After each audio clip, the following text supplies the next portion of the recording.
엄마들이 피드백을 하는 게 독이 되는 피드백을 하고 있다는 것이죠. 지금 약간 이 영상 보시는 분들 저를 포함해서 다 약간 충격받으셨어요. 우리가 생각하는 일기랑 너무 다른 일기를 지금 얘기해주고 계신데 이렇게 된다면 정말 누구나 일기를 쓸 수 있겠는데요. 그렇죠.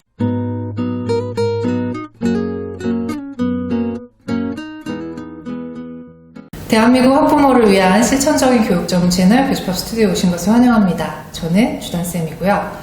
오늘은요, 제가 뭔가 의미 있는 장소에서 엄청난 분을 모시고 왔습니다. 안녕하세요. 네, 안녕하세요. 네, 안녕하세요. 반갑습니다. 반갑습니다. 네, 구독자분들 여기 어딘지 아세요? 여기 제주도입니다. 네. 네. 제가 저 인스타를 통해서 이제 미리 공개를 하기도 했는데 제주도로 이주를 했어요. 그래서 제주도에서 정말 운명같이 작가님을 만나게 돼가지고 이 작가님이 우리 학부모님들한테 우리 아이들 일기 쓰기 양육에 대해서 아주 소중한 말씀을 해주실 거거든요. 먼저 간단한 인사 한 말 들으시고 본격적인 내용 이어가도록 하겠습니다. 간단하게 저희 구독자분들에게 인사 부탁드릴게요. 네, 안녕하세요. 저는 이제 우리 아이를 위한 일기 양육법의 저자 고영희라고 합니다. 우선 교집합 스튜디오 구독자님들을 만나서 굉장히 반갑고요. 사실 저는 3년 전에 두 자녀의 아이들로부터 독립을 한 아주 대한민국의 평범한 50대 주부입니다. 그런데 이제 현재는 책을 쓰고 있고요. 글쓰기 지도를 하고 있습니다.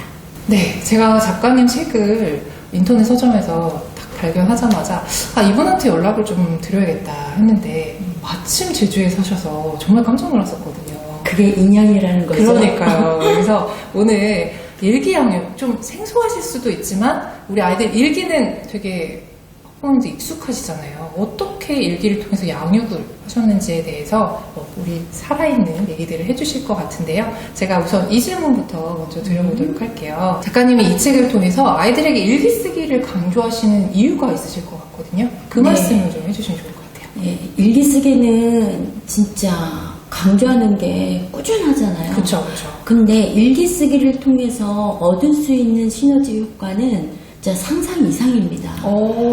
그런데 학부모님들이 그런 것을 잘 모르는 분들이 굉장히 많다라는 그냥 거죠. 학교에서 쓰라고 하니까. 그렇죠. 네. 근데 일기 쓰기를 통해서 우리가 꼭 알아야 하는 것들이 있어요.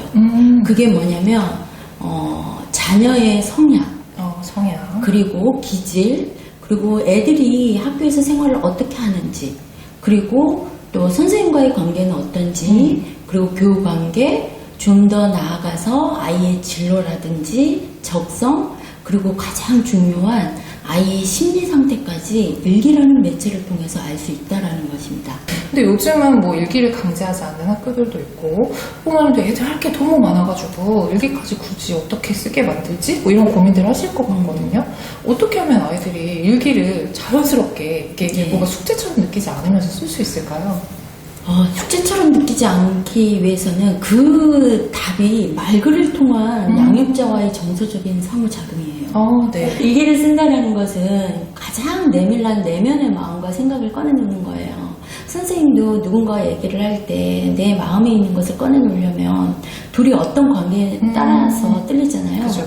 그런 것처럼 이 아이가 하루 동안 있었던 일들에 대해서 어떤 생각을 가지고 있고 어떤 경험을 했고 그거에 대해서 어떤 이야기를 꺼내놓을 수 있느냐는 양육자, 저는 양육자라는 표현을 쓰는데 부모도 있고 요즘 조부모도 있잖아요. 그쵸. 그렇기 때문에 양육자와 어떤 상호관계에 있느냐에 따라서 꺼내놓는 이야기는 굉장히 달라집니다. 그리고 꺼내놓을 수 있게끔 유도할 수 있는 방법 또한 다양합니다. 그거를 살짝 이렇게 소개해 주실 수 있을까요? 그게 말글인데요. 네. 그 말글이 사실 여러분들이 일기 쓰기라는 것은 줄글입니다. 그죠. 네. 근데 말글이라는 것은 아침부터 일어나서 눈을 떠서 저녁에 잠을 잘 때까지 서로 상호작용하는 모든 작용을 말글이라고 합니다. 그러면 여러분들은 자녀와 상호작용하는 것과 친구와 상호작용하는 거와 한 번을 떠올려 보세요. 어떠세요? 같나요? 아니요, 다르죠. 네. 다르죠. 네. 어느 게 더 정성스럽고 가면을 쓰죠? 당연히 친구죠. 그쵸. 네. 아이들하고는 민낯을 다 드러내면서 하지 말아야 될 감정선을 넘어버리는 경우가 많아요. 그렇죠. 그리고 얘기를 할 때 등을 돌려서 얘기하는 경우가 많아요. 그렇죠. 지시적으로 할 때. 그쵸. 네. 근데 그러게 바로 정서적인 상호작용을 하지 못하고 있다는 거예요. 아이를 눈을 보면서 그랬니? 수긍하면서 너의 마음은 어떠니가 아니라 나의 마음은 이래라고 얘기를 하는 거죠. 내 얘기를 했을 때 아이도 자기 얘기를 합니다. 그러면 일기 쓰기를 기존 학부모님들은 그냥 말씀하신 것처럼 줄글 쓰기로만 막 이렇게 생각을 그렇죠. 하시는 건데 사실 우리가 아이들하고 소통하는 여러 가지 그 얘기, 대화도 다 일기라는 말씀이죠. 그렇죠. 와. 왜냐하면 일기는 하루 동안에 있었던 이야기 중에 하나를 가지고 쓰는 거예요. 그쵸. 자세하게. 네. 근데 그 하나를 가지고도 어떤 부모님은 이거 써라, 저거 써라 이렇게 하거든요. 맞아요. 근데 내가 쓰고 싶은 거를 쓰는 거거든요. 일기는. 한 줄만 써도 일기인 거예요. 오늘 너무 속상했다. 왜? 엄마가 일기를 쓰라고 해서. 이것도 일기예요. 그렇죠. 너무 멋진 일기예요. 네. 자신의 감정을 다 드러는 거거든요. 그런데 엄마들은 형식적인 거를 봐요. 2줄밖에 안 썼잖아. 맞춤법이 틀렸잖아. 이거는 일기가 아니야. 더 길게 써봐. 네. 다음부터 절대 일기 안 씁니다. 그러니까 엄마들이 피드백을 하는 게 독이 되는 피드백을 하고 있다는 것이죠. 지금 약간 이 영상 보시는 분들 저를 포함해서 다 약간 충격받으셨어요. 우리가 생각하는 일기랑 너무 다른 일기를 지금 얘기해주고 계신데 이렇게 된다면 정말 누구나 일기를 쓸 수 있겠는데요. 그렇죠. 네. 많은 애들은 일기를 못 쓰는 게 아닙니다. 글을 못 쓰는 게 아니에요. 일기 쓰는 방법을 모를 뿐이지. 근데 일기를 쓴다라는 거는 글을 쓴다라는 건 어쨌든 모든 글쓰기의 시작이잖아요. 그쵸. 네. 그러면은 이런 말글과 줄글을 쓰기 시작한 아이들은 글쓰기 훈련이라는 거를 따로 하지 않아도 전혀 필요 없습니다. 왜냐면은 말글이 되지 않는 아이들은 줄글로 넘어갈 수가 없어요. 말글로 하고 자신의 생각을 입으로 내뱉고 누군가 얘기를 솔직하게 나누고 그리고 얘가 초등학교가 아닌 저가 이제 유치원부터 일기 쓰기를 권하거든요. 네네. 근데 유치원 때 일기를 못 쓰잖아요. 그렇죠. 손으로. 그치만 아이들 그림은 그려요. 우리가 모르는 피카소 그림을 그려냅니다. 그치만 아이들은 그거에 다 이유가 있어요. 네네네. 그러면 그거를 이야기를 나눠야 돼요. 근데 그 전에 그림글을 나누기 전에 아까 제가 뭘 해야 된다고 했죠? 말글이요. 예, 말글. 하루에 오늘 있었던 이야기, 유치원에서 무슨 일을 했니? 이런 얘기를 다 했어요. 그렇구나. 그것 중에 한 가지를 가지고 우리 일기를 써볼까? 너는 뭐 쓸 거야? 얘기를 했을 때 아이가 어떤 걸 선택할까요? 얘기를 가장 많이 한 내용을 선택할까요? 아니면 엄마가 전혀 생각하지 못한 아주 짧은 얘기를 선택을 할까요? 당연히 많이 얘기한 거겠죠. 근데 후자입니다. 정말요? 예. 그래서 엄마들은 왜 너 그거를 써? 이렇게 또 강요를 하게 돼요. 네네네네. 근데 의외로 애들은 그거를 선택합니다. 참 특이하죠? 이유가 뭘까요? 근데 그거에 대한 이야기가 있는 거죠. 그렇기 때문에 아이들이 쓰고자 하는 것을 쓰게 해줘야 해요. 말로 이걸 풀었으니 다른 얘기를 또 쓰고 싶은 거예요. 그렇기 때문에 애들이 그거를 썼을 때 애들이 하루 동안 있었던 이야기를 다 들었기 때문에 엄마는 아이의 하루를 어느 정도 알아요. 알기 때문에 아이가 뭘 쓸지도 어느 정도 직감적으로 알 수 있어요. 그게 양육자이기 때문에. 네. 근데 이제 쓰면서 알면서도 이건 누구야? 왜 얘는 등을 돌려 있니? 라고 물어본다면 엄마 얘는 왜 등을 돌려 있어? 그래? 그때 너 마음은 어땠니? 라고 얘기를 하는 거예요. 이게 다 말글이에요. 그렇다면 엄마 이때 내 마음 뭐 했어? 그랬구나. 그러면서 아이의 마음이 속삭하면 엄마가 다독여주고 그랬구나. 너 참 그랬을 것 같아. 다음에는 한번 이렇게 해보는 건 어떠니? 라고 이렇게 제시도 할 수 있고 이런 상관계가 좋을 경우 일기 쓰기가 즐거운 일이 됩니다. 그 다음에 이제 유치원생 같은 경우는 그림을 그린다 그랬잖아요. 그 글을 못 쓰기 때문에 말주머니를 넣어서 아이가 하는 말 그대로 엄마가 써줍니다. 그게 그림입니다. 이제 엄마가 그대로 써주는데 엄마 말로 쓰면 안 돼요. 아이가 한 말 그대로 한 글자도 빠짐없이. 근데 어느 정도 아이가 글을 쓴다 하면은 한 3줄 정도 삐뚤삐뚤하고 맞춤법이 틀린 그 글자 그대로 그냥 내버려 두셔야 돼요. 근데 그거를 나중에 보면 굉장히 재밌어요. 네. 진짜 그 나이에 하다 막 수밖에 없는 진짜 소중한 선물이에요. 보석이에요. 그럴 것 같아요. 네, 네. 굳이 그거를 가지고 고쳐라 뭐해라 절대 다시 일기 안 써요. 그러니까 우리는 일기를 쓰게 하고 싶은데 쓰지 못하도록 하는 것이죠. 참 문제가 네, 많죠. 그렇죠. 지금 작가님 얘기를 듣다 보니까 작가님의 이 책에 그 내용들이 지금 다 담겨 네, 있는 네. 거잖아요. 네. 우리가 어떻게 보면은 굉장히 그냥 쉽게 저는 생각을 할 수 있었을 것 같아요. 그냥 일기는 저렇게 지도하는 거야, 일기라는 건 저렇게 효과가 있는 거야 라는 정도의 얘기를 가볍게 다룬 책이 아니라 말글부터 시작해서 정말 그림밖에 그리지 못하는 아이들부터 시작해서 초등학교 이후의 아이들도 네. 어떻게 엄마와의 소통을 통해서 그리고 본인의 생각을 어떻게 펼쳐나가는지 자세한 얘기가 담겨있는 것 같다는 생각이 드는데요. 네. 어떻게 보면은 이게 엄마들이 꼭 봐야 되는 것 같아요. 네. 모든 엄마들이. 예. 이 글을 제가 아이를 대상으로 쓴 글이 아닙니다. 네네네. 그리고 양육자가 꼭 읽어야 하는 필독서라고 저는 생각합니다. 그리고 이 글을 제가 쓰게 된 이유가 있어요.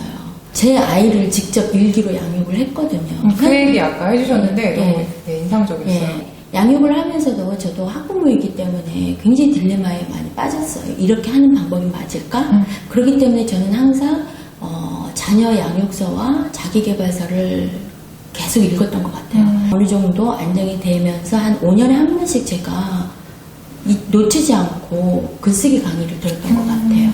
왜냐하면은 내가 이제 애 양육에 신경을 쓰다 보니까 잊어버릴까봐 내가 좋아하는 분야이기 때문에 놓치고 싶지 않았기 때문에 그런 부분도 있었던 것 같아요.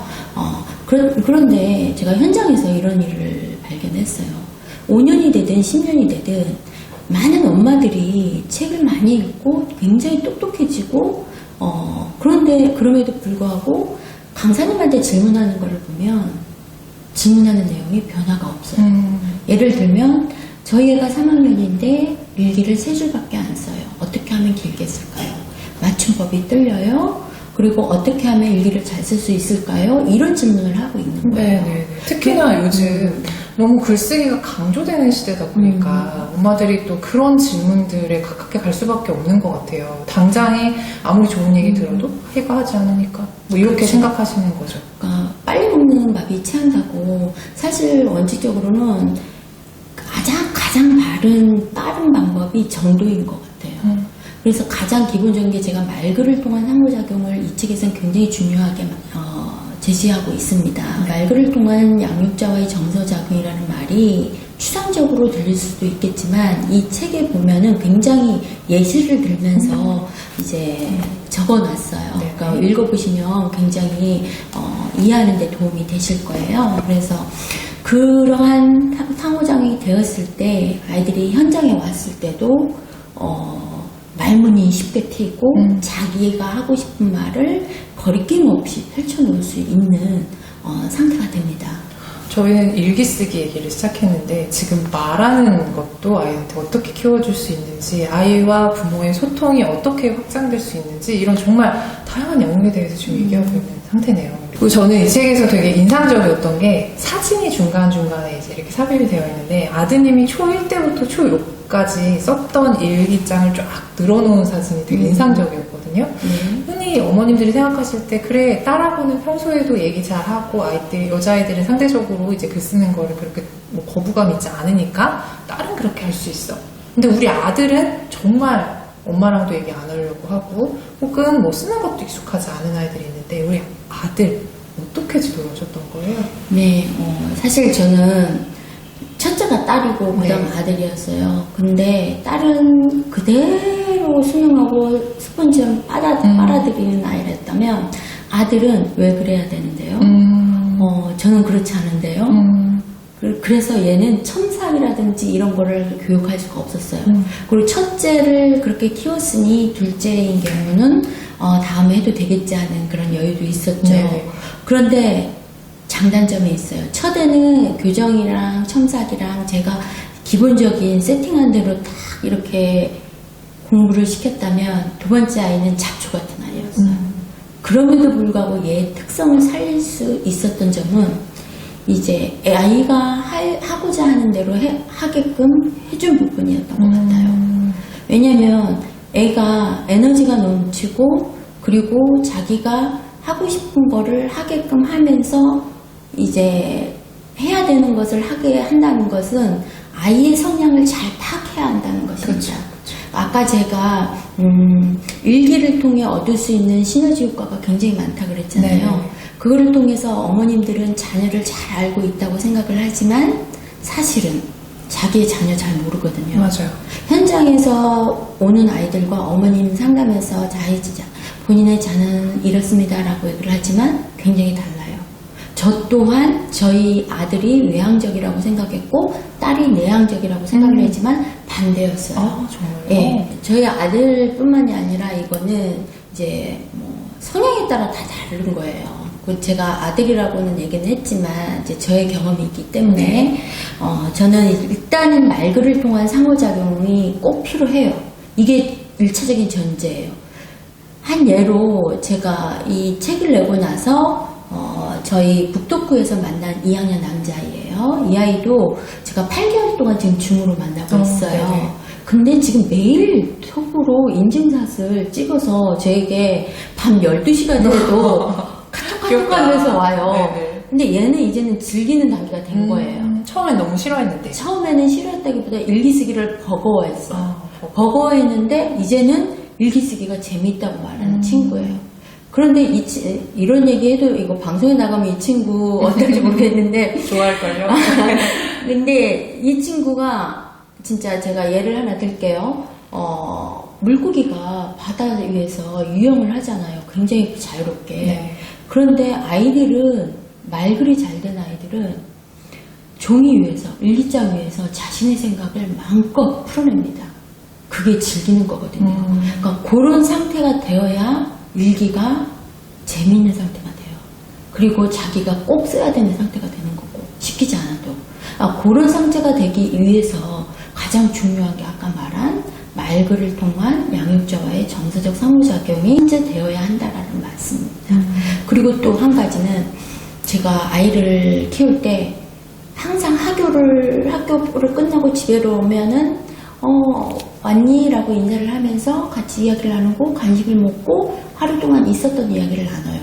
나눈 다음에 가장 컨디션이 좋은 상태의 일기를 쓰게 해요.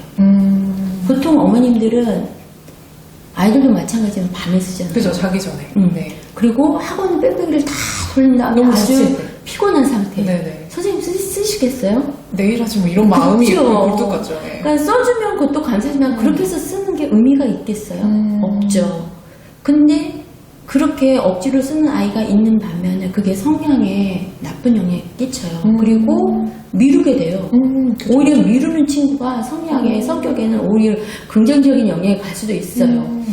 그렇기 때문에 말을 잘 듣는 아이라고 좋은 것도 아니고요. 그렇기 때문에 저는 가장 기분 좋은 상태의 일기를 쓰는 습관을 들였고요. 그리고 학원이나 숙제나 다른 거는 안 해도 일기 쓰기는 가장 먼저 하게 했던 것 같아요. 그렇기 때문에 저는 하루 동안 얘가 학교에서 또는 어린이집에서 또는 유치원에서 어떤 생활을 했는지가 궁금을 했어요. 네네. 그리고 얘가 학교에 갔을 때 내가 무엇을 했는지를 얘기를 나눴어요. 그러다 보니까 그걸 갖고 그러한 말별 과정을 하면서 서로 상호작용을 하는 거예요. 그러면서 우리 그럼 그걸 써볼까? 어떨 때는 저도 같이 앉아서 쓰고. 이게 바로 가볍게 시작할 수 있는 팁을 주시는 거네요. 네. 네. 이제 쓰기도 하고, 며칠 쓰는 게 형식적인 건 전혀 중요하지 않습니다. 근데 그렇게 하다 보면은 습관이 돼요. 그렇기 때문에 얘네들은 습관이 안 되어 있다라는 거예요. 일기 쓰기가 일단 어렵다? 습관이 되어 있지 않다. 그러니 나는 일기 쓰는 게 싫다. 일기는 숙제다. 이렇게 되는 거죠. 되게 여태까지 작가님이 해주신 얘기를 종합해보면 누구나 일기 쓸 준비는 되어 있는데 일기라는 거에 대한 정의가 지금까지는 잘못됐던 거죠. 그쵸. 숙제이자 그냥 글로만 써야 되는 거라고 생각했으니까 하지만 아이의 성향에 따라서 뭐 컨디션이 최고로 올라와 있는 상태에서 얘기를 쓰도록 이제 습관을 잡아주신다면 아이들이 본인이 이제 그 일기를 쓰는 것도 줄글이 위주가 아니라 엄마랑 소통하고 말하고 하는 이런 것들을 중심으로 해서 아이가 정말 쓰고자 하는 마음을 그렇죠. 불러일으키는 이런 과정들을 우리 학부모님들이 지도해 주시면 된다 이런 말씀이죠. 네. 거기서 하나 덧붙인다면 어머님들이 말하는 일기 쓰기는 줄글 쓰기입니다. 줄글 쓰기는 맨 마지막 단계인데요. 이거는 그냥 결과물로 나오는 거예요. 말글과 그림글이 익숙해지고 습관이 된 아이는 혼자 줄글을 써요. 그러면 한 페이지 5분도 안 돼서 탁 써요. 5분이 뭐예요? 1분도 안 걸려요. 제가 지금 하는 2학년 수업하는 그 아이도 그렇게 써냅니다. 그래서 엄마들이 놀래요. 이거 우리 애가 쓴 거 맞냐? 믿지 않죠. 그러니까 여기서부터가 아이와의 정서 상호작용이 안 되는 거죠. 그쵸. 아, 우리 애가 이런 생각 하는지도 몰랐다. 그쵸. 우리 애가 뭐 이런 글을 쓰는지도 몰랐다. 이렇게 생각하시는 거네요. 네. 그리고 한 가지 더 얘기를 한다면 저희 애 같은 경우는 유치원 때부터 일기를 썼어요. 그러니까 아까도 말한 거와 좀 중복되기도 하지만 중요한 부분이기 때문에 유치원 때부터 말글, 그림글 이 단계를 충분히 한 아이가 줄글로 넘어갈 수 있다라는 거. 이거는 꼭 기억했으면 좋겠어요. 그럼 지금 좀 유치원이나 뭐 어린 시절을 지난 초등학교 고학년 아이가 이런 말글부터 시작해서 줄글로 일기를 쓰겠다라고 해도 괜찮은 건가요? 예, 이 질문이 안 나오면 제가 얘기하려고 했었어요. 네네. 왜냐하면은 일기를 쓰는데 어린 나이에는 그만큼 어떻게 글을 못 쓰고 단점이 있어요. 그러니까 회복 탄력성이 높고 창의력이 높은 반면에 이제 받아들이는 게 느려요. 네네. 그치만 고학년이고 중학년이고 중학생인 경우는 받아들이는 게 빨라요. 그렇기 때문에 설명을 하면 금방 알아차려요. 그렇기 때문에 언제든지 학년의 구분 없이 시작하는 게 중요해요. 제가 실내로 지금 현재 대면으로 하고 있어요. 지금 현재 대면으로 이제 만나서 중학교 친구인데요. 자기는 일기를 한 번도 써본 적이 없대요. 그런데 지금 한 페이지 이상 써내고 있어요. 그리고 그때 제가 느낀 거죠. 다시 한번. 확실히 이해력이 빠르구나. 그렇기 때문에 근데 얘가 그렇게 쓸 수 있었던 한 달 수업 받은 다음에 그렇게 썼는데 그렇게 쓸 수 있었던 원인이 뭐냐면 얘는 그동안 한 번도 일기 교육을 받아보지 않았기 때문이었던 거예요. 그 전에 고정화된 틀에 박혀있는 아이들은 그 틀을 벗어나기가 힘들어요. 그렇기 때문에 어머님들이 억지로 이렇게 써야 돼, 이런 거야, 이렇게 고정관념을 심어주면 안 된다는 겁니다. 왜냐하면 글은 그 사람이라고 얘기를 하잖아요. 그렇죠. 그러니까 문체는 그 스타일이라고 하잖아요. 그렇기 때문에 자기의 그 아이의 모습이 글을 통해서 떠올려져야 돼요. 만약에 천방지축한 아이라면 그 아이의 일기를 보고 천방지축한 모습이 그려져야 그 아이 일기인 거예요. 그렇기 때문에 10명의 아이면 다 10명의 색깔이 다 있어야 한다는 그렇죠. 것이죠. 일단은 그 중학생인데 일기 교육을 받으러 왔다라는 게 저는 일단은 조금 대단하다는 생각이 좀 들었고요. 예, 그러니까 제가 여기서 이제 말씀드리고 싶은 가장 중요한 게 뭐냐면 부모님이 자녀 양육하는데 무엇의 가치를 둘 것인가가 굉장히 중요해요.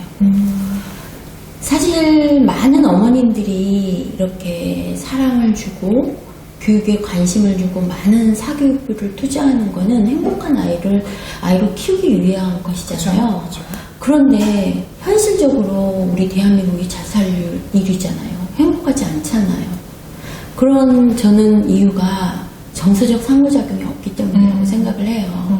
그래서 그런 정서적 상호작용을 할 수 있는 최적의 도구가 저는 일기쓰기라고 생각을 하고, 그래서 일기쓰기를 통한 정서적 상호작용을 했을 때 자녀들은 건강하게 자라서 이제 사회에 훌륭한 이제 하나의 일꾼이 될 거라고 저는 말씀드릴 수 있을 것 같아요. 네. 오늘 작가님한테 일기쓰기 얘기를 들어왔는데 자녀 양육에 대한 얘기를 잔뜩 얻고 가는 뭐 일거양득인 이런 시간이 아니었나 싶습니다. 이제 마지막 질문을 좀 드려보려고 하는데요. 작가님의 이 책 학부모님들 관심 되게 많으실 것 같아요. 지금까지 얘기를 들어보니까 저 책만 보면 그 작가님처럼 아이를 일기로 양육시킬 수 있겠다라는 생각을 좀 하실 것 같은데, 실제로 이 책에 관심이 있으신 학부모님들한테 이 책을 어떻게 활용하면 좋을지 작가의 입장에서 한번 소개를 해주시면 좋을 것 같습니다. 이 책은요, 대상이 아이가 아니라 학부모를 상대로 한 양육자들이 필독서라고 할 수 있어요. 그렇기 때문에 여러분들이 이 책을 읽고 아이를 양육하는 데 있어서 일기쓰기뿐만이 아니라 양육소로서의 역할까지 할 수 있었으면 합니다. 이 책을 읽어보시면 다른 책과 굉장히 다르다는 점을 발견하실 수 있으실 거예요. 책 속에서 강조하는 점은 말글을 통한 양육자와의 정서적 상호작용이거든요. 그 다음에 그림글과 줄글로 갈 수 있다는 것을 꼭 기억하시길 바랍니다. 그리고 일기쓰기 하나로 모든 장르의 글쓰기가 가능한데요. 책 속에서 제시하는 대로 여러분들이 따라올 수만 있다면 소위 말하는 학교에서 수상 이런 거는 옵션으로 따라온다고 말씀드릴 수 있을 것 같습니다. 그리고 제가 쓴 우리 아이를 위한 일기 양육법이라는 이 책을 읽고 나서 좀 더 깊이 있게 알고 싶으신 어머님들께서는 제가 실제 일기쓰기 코칭법이라든지 매치 활용 글쓰기 활용을 하는 엄마를 위한 글쓰기 활용법이라는 책이 있어요. 이 책을 그 다음에 읽으시면 상당한 도움이 될 것 같습니다. 네, 작가님 책 2권 다 더보기에서 안내 드릴 테니까 궁금하신 분들은 들어가서 한번 목차부터 한번 보시면 좋을 것 같고요. 오늘 작가님이 저희 구독자분들 위해서 선물을 또 준비해 네. 주셨잖아요. 저희 구독자 5분을 뽑아서 일기쓰기 코칭 무료 1회권을 선물로 드린다고 합니다. 그래서 오늘의 댓글은 저희가 조금 색다르게 남겨주시면 좋을 것 같아요. 평소에는 기대소감 이런 거 이제 남겨주셨는데 이번에 어떤 거 남겨주시면 좋을까요? 네, 여러분들이 이제 다양한 학년의 자녀분들을 가지고 있잖아요. 그래서 자녀들을 키우면서 가장 글쓰기를 하는데 힘든 점, 고민스러운 점들을 적어주시면 될 것 같아요. 네, 아주 허심탄회하게 적어주시면 우리 작가님께서 직접 뽑아주셔서 5분께 작가님의 코칭권 선물을 드리도록 하겠습니다. 오늘 저희가 그렇게 길지 않은 짧은 시간 동안에 많은 얘기들을 좀 담아봤는데 제가 아까 전에 얘기했듯이 저희 일기쓰기 얘기 들으러 왔는데요. 양육하는 법 얘기 들었어요. 그러니까 일기쓰기가 정말 양육의 전부라는 생각이 오늘 다시금 이렇게 느껴지는 그런 시간이 아니었나 싶습니다.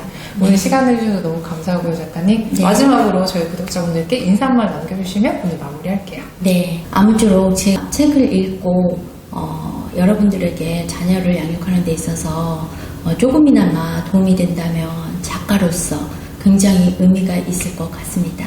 여러분 감사합니다. 네, 오늘 수고 많으셨습니다. 감사합니다. 감사합니다.